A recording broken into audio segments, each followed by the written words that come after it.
Stage 4 మోకాళ్ల అరుగుదలకి నొప్పి లేకుండా కీళ్ల మార్పిడి ఆపరేషన్ చేయబడును. Doctor Ramesh Gajula, endoscopic spine ortho surgeon and pain physician, పెనిషియా spine pain ortho and sleep centre, Uppal, Hyderabad. Kadapa జిల్లా పులివెందులలో ఎమ్మెల్సీ రమేష్ యాదవ్ పై జరిగిన దాడిని తీవ్రంగా ఖండిస్తున్నాం.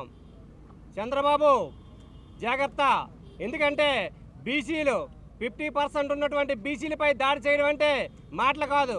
నువ్వు పెట్టిన సూపర్ 6 అట్టర్ ఫ్లాప్ అయిపోయి జనాల్లోకి వెళ్ళి ఓట్లు అడగలేక నువ్వు మొత్తం రాష్ట్రంలో ఎంతరైతే ఉన్నారో ఎమ్మెల్యేలు, ఎంపీలు అందరినీ పంపించావు. లోకల్ ఎమ్మెల్సీ వెళ్ళి జనాల్ని ఓట్లు అడిగినంత మాత్రాన నీకు కోపం వచ్చి రౌడీలతో, గుండాలతో కారుపైన దాడి చేసి నీకు ఇష్టాసారంగా వచ్చేటట్టు అతను చంపడానికి ప్రయత్నించావు. ఆ దాడిని మీ బీసీని అందరం ఖండిస్తున్నాం. ఎందుకంటే నువ్వు పెట్టుకోగా బీసీలతో పెట్టుకుంటున్నావు. రాష్ట్రంలోని బీసీలు అందరూ కన్నెర చేస్తే నువ్వు బంగాళాఖాతంలో కలిసిపోతావు. నువ్వు పెట్టిన సూపర్ 6 ఒకటైనా అమలు చేసావా? ప్రజల్లో ఓటు అడిగే దమ్ముందా?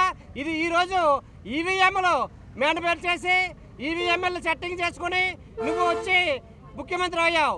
రేపు బ్యాలెట్ పేపర్ మీద ఓట్లు అవుతున్నాయని తెలుసుకుని భయపడి వచ్చపోస్తున్న చంద్రబాబు, నువ్వు బీసీ ఎమ్మెల్సీ అయినటువంటి మా రమేష్ యాదవ్ అన్నని నీ ఇష్టం వచ్చినట్టు ప్రవర్తించి రౌడీలు, గుండాలతో కొట్టిస్తావా? ఈ దాడిని మేమందరం బీసీలందరం ఖండించి రాష్ట్ర వ్యాప్తంగా సమ్మె చేస్తాం. బీసీలతో పెట్టుకుంటే పుట్టగొత్తులు ఉండవు. పార్టీ మళ్ళీ ఎక్కడికైతే వస్తుందో అక్కడికే పోతుంది. అటువంటి బీసీలందరూ ఏకమయ్యి బీసీలతో మేము రాబోయే రోజుల్లో బీసీలందరం పట్టుమై ఒక దీనిగా ఉండి ఐక్యతో ఉండి బీసీ ఉద్యమాన్ని పోరాటం చేస్తామని. ఇండియా పాకిస్తాన్ ఉద్రిక్తతలపై లేటెస్ట్ అప్డేట్స్ కోసం డౌన్లోడ్ చేసుకోండి RTV లైవ్ యాప్.